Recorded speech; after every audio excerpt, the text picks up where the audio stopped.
जोहार వైఎస్ఆర్ जोहार వైఎస్ఆర్ जोहार వైఎస్ఆర్ जोहार వైఎస్ఆర్ జై జగన్ జై జగన్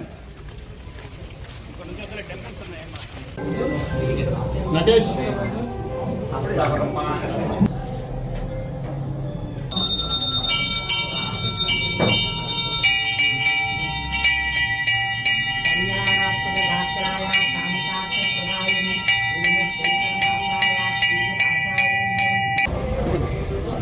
ఈరోజు రాష్ట్ర వ్యాప్తంగా అందరూ కూడా చూస్తున్నారు, ప్రజలందరూ కూడా చూస్తున్నారు.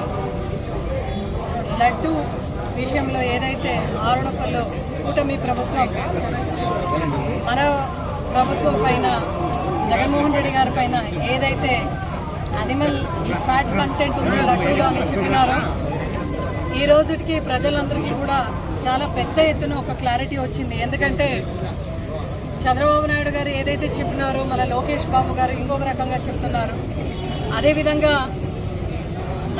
ఎప్పుడైతే ఒక టెండరింగ్ అనే ప్రొసీజర్ జరిగిన తర్వాతనో కూడా టీడీపీ హయాంలో 17 సార్లు రిజెక్ట్ అయిన కంటైనర్స్, అదేవిధంగా జగన్మోహన్ రెడ్డి గారి హయాంలో కూడా 17 సార్లు రిజెక్ట్ అయింది అని కూడా ఇప్పటికే అందరికీ కూడా క్లారిటీ ఉంది.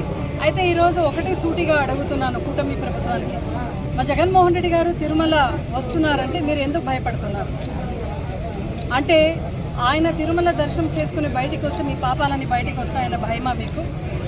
పవన్ కళ్యాణ్ గారు కూడా ఎవరైనా తప్పులు చేస్తే ప్రాయశ్చిత్తం కోసం దీక్ష చేస్తారు.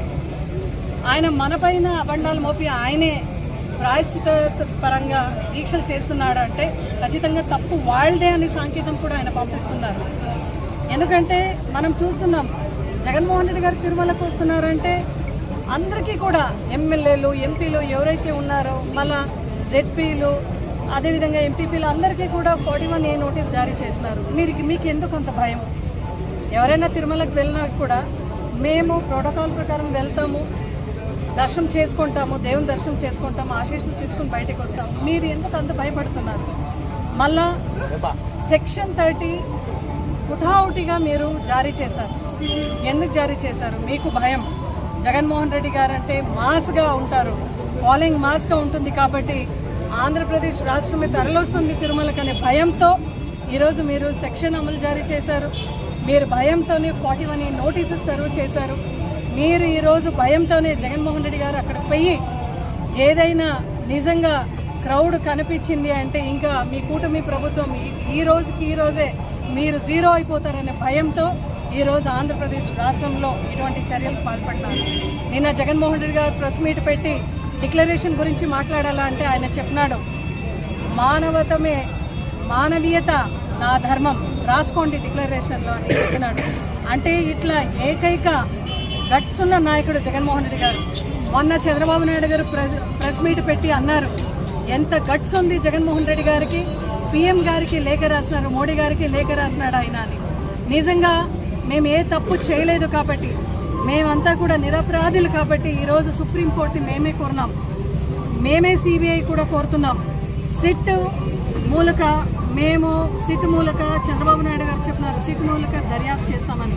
నిజంగా సిట్ మూలక సిట్ అంటే సిట్, స్టాండ్ అంటే స్టాండ్ ఉంటారు ఆ కమిటీలో కాబట్టి మాకు ఆ కమిటీ పైన నమ్మకం లేదు. మేమే చెప్తున్నాం కదా CBI విచారణ చేయండి. మళ్ళీ మోడీ గారికి ఎంత గట్స్ ఉంది మా జగన్మోహన్ రెడ్డి గారు కాబట్టి మోడీ గారికి లెటర్ రాసినాము. అదేవిధంగా కోర్టు ద్వారా విచారణ చేయండి మేము అంటున్నామంటే మేము నిర్దోషులు.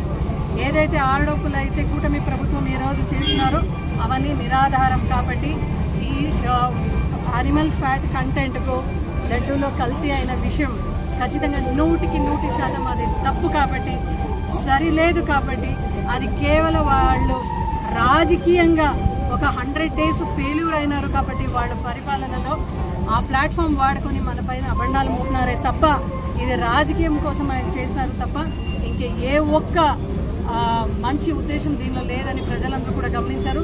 రాష్ట్ర వ్యాప్తంగా ప్రతి ఆలయంలో కూడా ఈరోజు పూజ చేసి ఆ వెంకటరమణ స్వామిని అందరూ కూడా కోరుకుంటున్నాం, అయ్యా నీ పేరు వాడుకున్నారు ఈరోజు రాజకీయానికి, అతి త్వరలోనే వాళ్ళకి కలియుగ ప్రత్యక్ష దైవం నువ్వు కాబట్టి అతి త్వరలోనే వాళ్లకు నువ్వేమనేది చూపెట్టాలా అనే ఒక ప్రార్థన అయితే సల్లించినాము.